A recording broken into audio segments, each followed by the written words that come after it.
Hello friends, basmati அரிசியில் தேங்காய் பால் சாதம் எப்படி செய்யலான்னு பார்க்கலாம் வாங்க. அதுக்கு குக்கரில் 4 ஸ்பூன் எண்ணெய் விட்டு பட்டை, கிராம்பு, மிளகு ஒரு 10 சேர்த்துக்கலாம். 2 பிரியாணி இலை, சீரகம் 1/4 டீஸ்பூன். இது நல்லா பொரிஞ்சதுக்கப்புறம் மீடியம் சைஸ் பெரிய வெங்காயம் 2 நீளவாக்கில் கட் பண்ணி சேர்த்துக்கலாம். ஒரு துண்டு இஞ்சி பொடியாக கட் பண்ணி போட்டுக்கலாம். இது நல்லா வணக்கிக்கலாம்.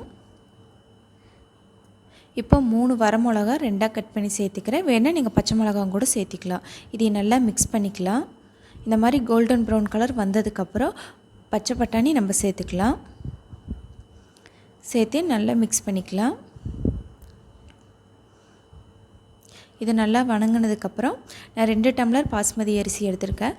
அதுக்கு 2 டம்ளர் தேங்காய் பால், 2 டம்ளர் நார்மல் வாட்டர் சேர்த்துக்கலாம்.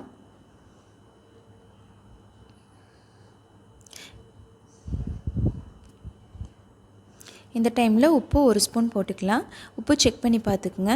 தேவைப்பட்டால் சேர்த்துக்குங்க. இன்னும் கொஞ்சம் லைட்டாக கொதி வரும்போது பாஸ்மதி அரிசி 1/4 மணி நேரம் ஊற வச்சு அதையே தண்ணி வடித்து நம்ம உள்ளே சேர்த்துக்கலாம். இதை லைட்டாக மிக்ஸ் பண்ணி விட்டு நம்ம குக்கர் மூடி போட்டுக்கலாம்.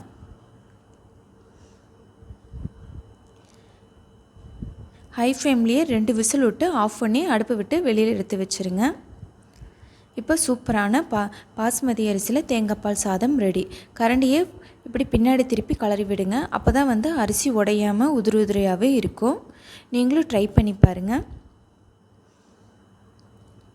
சூப்பரான பாஸ்மதி அரிசியில் தேங்காய் பால் சாதம் ரெடி. நீங்களும் ட்ரை பண்ணி பாருங்கள். தேங்க்யூ.